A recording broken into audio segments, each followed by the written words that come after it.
రైతు సోదరులకి నమస్కారం. ఈ మధ్య అందరు ట్రాక్టర్కి షిఫ్ట్ అవుతున్నారు, కానీ మన రైతు అజ్మత్ గారు ఓన్లీ ఎద్దు సేద్యమే చేస్తున్నారు. ఎద్దు పరికరాల్లో ఎన్నో ఆవిష్కరణలు చేశారు.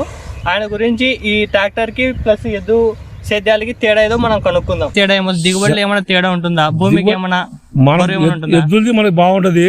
అది ట్రాక్టర్ది పరికరాలు ఏమంటే కొంచెం లోతు దిగడము, అది కొంచెం లోపల విత్తనం పడడము అది ఉంటది. ఇది మాత్రంలో మాకు ఎద్దులది చెప్పినట్టు ఉంటది. మనం చేసుకోవాలంటే అట్టు ఉంటది. అంటే భూమి గట్టి పడ్డము అలా ఏమంటుందా? భూమి కూడా మనం కదిలించడానికి బాగుంది. గొర్రెది గొర్రె గురించి మనం ఎట్లయినా చేసుకోవచ్చు.